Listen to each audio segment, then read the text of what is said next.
Selamat pagi, kami King Matias, YouTuber spesialis pembahasan matematika dan sainsnya. Pada kesempatan pagi ini kita akan melanjutkan pembahasan soal-soalnya, materi singkat dan pembahasan soal-soal, khususnya geografi. Oke, langsung saja kita lihat bersama-sama soalnya. Ini ya. Materinya hari ini itu penginderaan jauh untuk tata guna lahan dan transportasi per 1 geografi SMA. Ya, penginderaan jauh merupakan suatu ilmu yang digunakan untuk mendapatkan informasi mengenai permukaan bumi seperti lahan dan air dari citra yang diperoleh dari jarak jauh dengan menggunakan sensor. Komponen penginderaan jauh terdiri yang pertama atmosfer, yaitu membatasi jumlah spektrum elektromagnetik yang dapat digunakan dalam penginderaan jauh. Atmosfer mempengaruhi panjang gelombang yang dipancarkan oleh sumber tenaga. Yang kedua ada dikatakan sumber tenaga, yaitu berfungsi agar sensor dapat merekam objek dari cahaya yang dipantulkan oleh objek. Sumber tenaga alami, yaitu sistem pasif disebut matahari, dan sumber tenaga buatan atau disebut sistem aktif, itu contohnya adalah lampu. Yang ketiga adalah interaksi dengan objek, yaitu objek yang banyak memantulkan gelombang akan terlihat gelap. Contohnya adalah air jernih lebih banyak memantulkan cahaya dan sedikit menyerap cahaya, sehingga pada citra terlihat gelap. Perolehan data, yaitu dengan cara menginterpretasikan foto udara atau citra. Kelima, pengguna data, yaitu kemampuan menganalisis dan kesesuaian terhadap data. Keenam, sensor atau alat perekam objek. Dari resolusi spasial, itu kemampuan sensor merekam objek terkecil yang ada di permukaan bumi.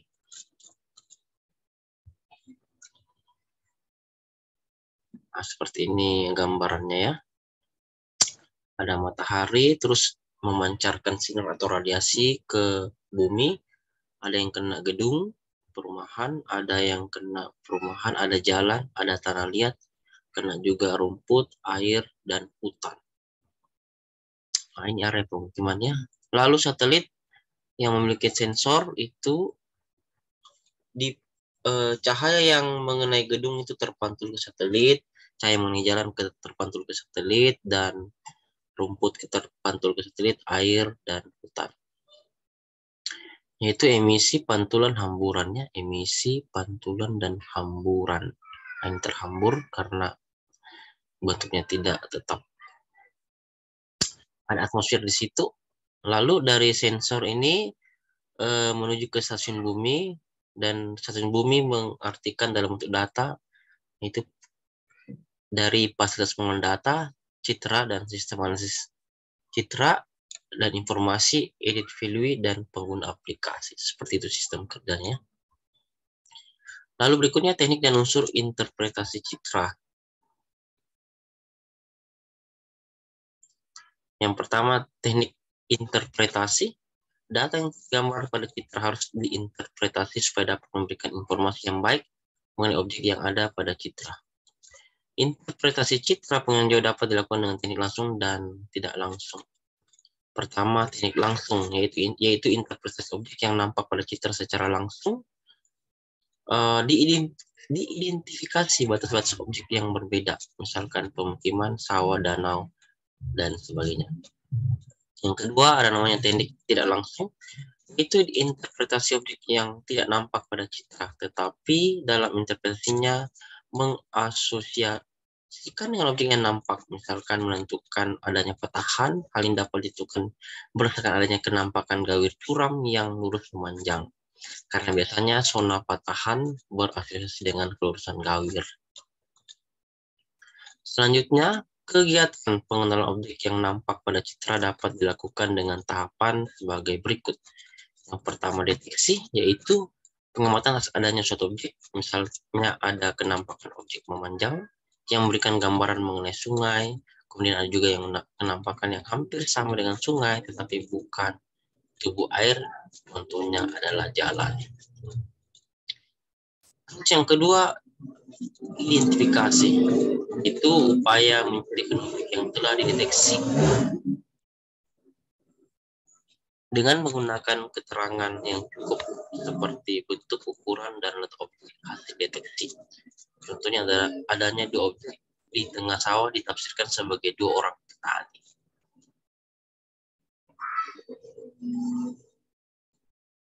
Selanjutnya yang ketiga adalah interpretasi, yaitu tahap mengumpulkan informasi yang terdapat pada citra dengan menyimpulkan isi objek yang diamati. Misalnya adanya dua orang petani yang berada di sawah yang berair diinterpretasikan sedang menanam padi. Berarti pada waktu pemotretan adalah pada musim tanam. Ya, saya rasa itu materi singkat part 1. Masih ada lanjutannya ya. Sekarang kita masuk ke soal-soal UTBK SBMPTN SMA kelas SMA 10 nomor 1 soal materi jauh untuk tata guna lahan dan transportasi part 1. Ya, mari kita lihat bersama-sama soalnya. Nomor 1. Pengertian pengiraan jauh menurut Lilesan dan Kiefer adalah A. Ilmu atau seni untuk mendapatkan informasi tentang objek melalui analisis data yang diperoleh dengan suatu alat tanpa kontak langsung dengan objek. B. Ilmu yang mempelajari objek dengan menggunakan alat tertentu. C. Aktivitas untuk mendapatkan, mengidentifikasi, dan menganalisis objek dengan jalan menggunakan sensor pada posisi pengamatan arah kajian. B. Teknik untuk mendapatkan dan analisis tentang bumi. E. Perolehan informasi tentang bumi dengan menggunakan sensor tanpa menyentuh objeknya. Kita jawab ya. Saya berikan waktu 5 detik. Pause dulu videonya 5 detik dan Anda jawab. Ya, silakan jawab. 5, 4, 3, 2, 1. Iya, jawaban betul, saudara-saudara. Ya, pengertian pengiraan jauh menurut Lilesan dan Kiefer, yaitu pengiraan jauh adalah ilmu dan seni untuk mendapatkan informasi tentang suatu objek, daerah, atau fenomena melalui analisis data yang diperoleh dengan suatu alat tanpa kontak langsung dengan objek, daerah, atau fenomena yang dikaji. Jawaban tepat adalah A. Ya. A. Jadi, pengertian jauh menurut Lilesan dan Kiefer adalah A. Ilmu atau seni untuk mendapatkan informasi tentang objek melalui analisis data yang diperoleh dengan suatu alat tanpa kontak langsung dengan objek. Mantap. Ya, kita lanjutkan. Tapi sebelumnya langkah baiknya menekan tombol like, subscribe, post. Harus ada subscribe di sini. Subscribe, iya. Share, post, promo, download, komentar, dan silakan follow Instagram kami @yomat2022. Dan ini kontak WhatsApp kami WA 081356174015. Ya, kita pindah ke nomor 2 ya. Nomor 2 ini penginderaan jarak jauh yang menggunakan tenaga matahari disebut dengan A. Sistem pasif, B. Sistem aktif, C. Sistem gelombang makro, D. Sistem gelombang radio, E. Sistem spektrum. Ya, silakan pause dulu video ini 5 menit paling lama ya. Silakan di pause dan pikirkan jawabannya. Oke. 5, 4, 3, 2, 1, 0. Iya, jawabanmu betul, saudara-saudara. Kita bahas ya. Pengiraan jauh digunakan tenaga yang bersifat alami, yaitu sinar matahari, sinar bulan, maupun sinar buatan jika pemotretan dilakukan pada malam hari. Sedangkan yang umum digunakan adalah sinar matahari. Pengiraan jauh yang menggunakan tenaga matahari disebut sistem pasif. Jadi jawaban tepat adalah A. Ya. Soal yang tadi adalah pengiraan jarak jauh yang menggunakan tenaga matahari disebut dengan A ya, sistem pasif. Mantap sekali ya, like, subscribe, post, promo, download, dan nyalakan tanda lonceng. Mantap. Sekarang kita berpindah ke nomor 3.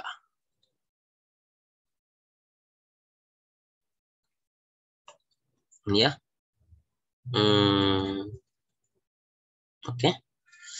Kamera scanner radiometer termasuk ke dalam kelompok? Bagian A pesawat, B sensor, C satelit, D citra, E situs. Ya, silakan di-post dulu videonya dan ketentuannya 5 menit.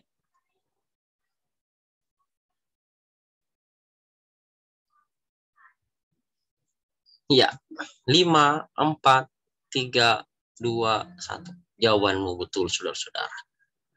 Kamera, scanner, dan radiometer termasuk dalam kelompok apa? Kita jawab bersama-sama. Ya. Sensor adalah suatu benda yang digunakan untuk merekam objek-objek di alam. Ada 2 sensor, yaitu sebagai berikut. Yang pertama, sensor fotografik adalah sensor yang berupa kamera yang bekerja pada spektrum tampak mata dan menghasilkan foto atau citra. Yang kedua, sensor elektromagnetik adalah sensor bertenaga elektrik dalam bentuk sinyal elektrik yang beroperasi pada spektrum yang luas, yaitu sinar X sampai gelombang radio dan menghasilkan foto citra. Foto atau citra. Jadi jawaban tepat adalah B. Kita lihat soalnya tadi. Kamera, scanner, radiometer masuk dalam kelompok. Bagian B ya, sensor. Mantap. Kita berpindah ke soal nomor. Ya, ini ada subscribe-nya semua di sini ya. Nomor 3 ya, subscribe-nya. Nomor 3, nomor 4 sudah. Soalnya adalah jenis sensor yang digunakan dalam pengiriman jauh antara sensor panas. Sensor panas menggunakan tenaga titik-titik. Pilihannya adalah gravitasi, B elektromagnetik, E magnetik, D seismik, E bunyi. Silakan di pause video ini supaya Anda bisa menjawab dulu soalnya. Setelah itu kita bahas bersama ya. 5 menit dari sekarang.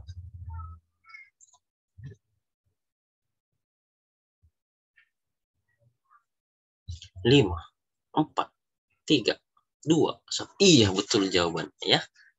Soal lagi soalnya, jenis sensor yang digunakan dalam pengiriman jauh antara sensor panas. Sensor panas menggunakan tenaga. Ya, kita bahas ya.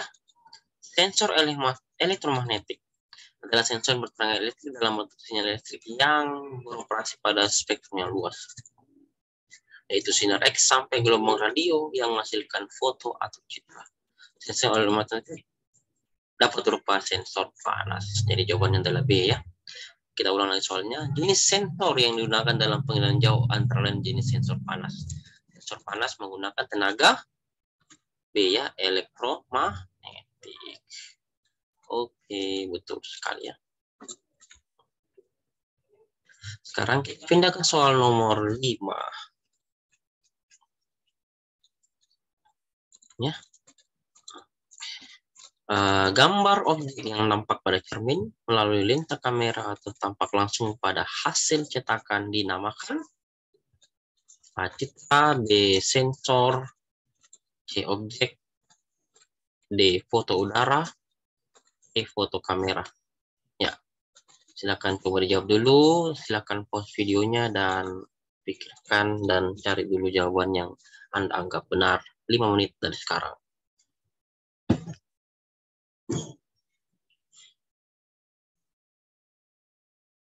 Ya, 5, 4, 3, 2, 1. Oke, mari kita bahas ya. Gambar objek yang nampak pada cermin melalui lensa kamera atau tampak langsung pada hasil cetakan dinamakan citra. Ya, citra adalah gambar objek yang nampak pada cermin melalui lensa kamera atau tampak langsung pada hasil cetakan. Benda yang tergambar pada citra dapat dikenali berdasarkan ciri yang terekam oleh sensor, antara ciri spasial, ciri temporal, dan ciri spektral. Jadi jawaban tepat adalah bagian C. Kita ulang lagi soalnya ya. Gambar objek yang tampak pada cermin melalui lensa kamera atau tampak langsung pada hasil cetakan dinamakan objek. Objek.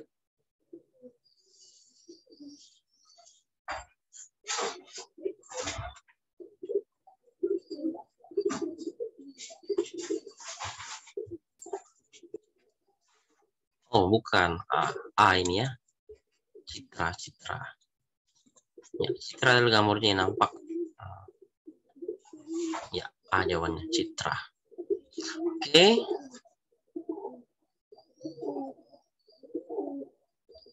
Jawabannya adalah ya, gambar objek yang nampak pada cermin lalu lintas kamera atau tanpa langsung pada hasil akan makan citra. Oke, kita break dulu minum.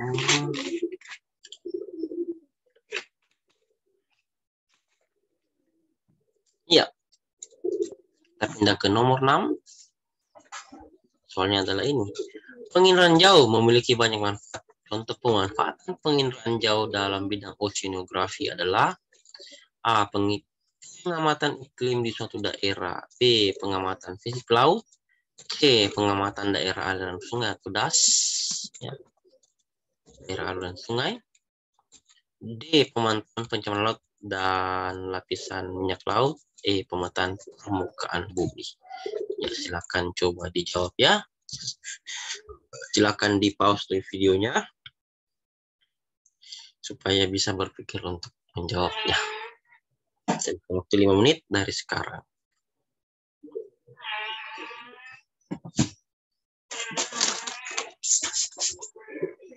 5, 4, 3, 2, 1, 0. Oke, mari kita bahas ya. Penginderaan jauh memiliki banyak manfaat. Contoh pemanfaatan penginderaan jauh dalam bidang oceanografi adalah, mari kita bahas beberapa contoh pemanfaatan penginderaan jauh dalam bidang oceanografi. Yang pertama itu daerah yang terkena tumpahan minyak di laut dan arah aliran air laut yang mengandung endapan dari sungai dapat diidentifikasi melalui foto satelit. Yang kedua, pengamatan sifat fisik laut. Ini ya, misalnya kadar garam. 3, pengamatan pasang surut dan gelombang laut. 4, mencari lokasi suhu permukaan. Dan 5, penelitian erosi, sedimentasi, dan perubahan bentuk pantai. Jadi jawaban tepat adalah D ya, pemantauan pencemaran dan lapisan minyak laut. Itu jawabannya. Soal yang tadi adalah penginderaan jauh memiliki banyak manfaat. Contoh pemanfaatan penginderaan jauh dalam bidang oceanografi adalah D ya, pemantauan pencemaran laut dan lapisan minyak laut. Itu dia. Oke. Kita lanjut nomor 7. Soalnya adalah perbedaan antara data visual dan data digital, yaitu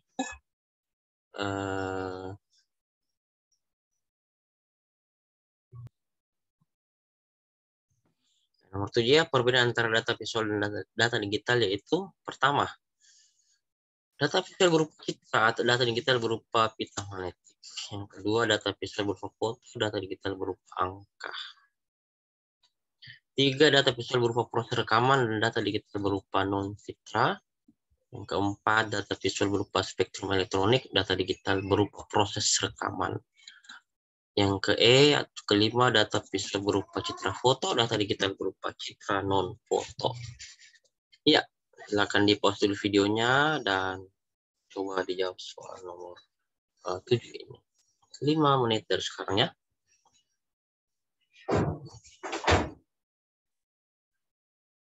5, 4, 3, 2, 1. Oke, waktunya habis. Mari kita bahas bersama-sama. Perbedaan data visual dan data digital sebagai berikut. Yang pertama, data digital penginderaan jauh terekam dalam bentuk angka yang menunjukkan nilai kecerahan atau ronah. Yang kedua, data visual penginderaan jauh terekam dalam bentuk gambar. Data visual dibedakan atas data visual 1 dimensi, itu berupa garis grafik, dan data visual 2 dimensi, itu citra penginderaan jauh dan foto udara. Jadi jawaban tepat adalah bagian B ya. B ya. B. Kita baca kembali soalnya nomor 7. Perbedaan antara data visual dan data digital yaitu B ya, data visual berupa foto dan data digital berupa angka. Mantap. Sekarang kita berpindah ke soal nomor 8. Ini ya. Hasil citra penginderaan jauh yang memiliki ciri yang berkaitan dengan ruang disebut ciri A. Lokasi, B.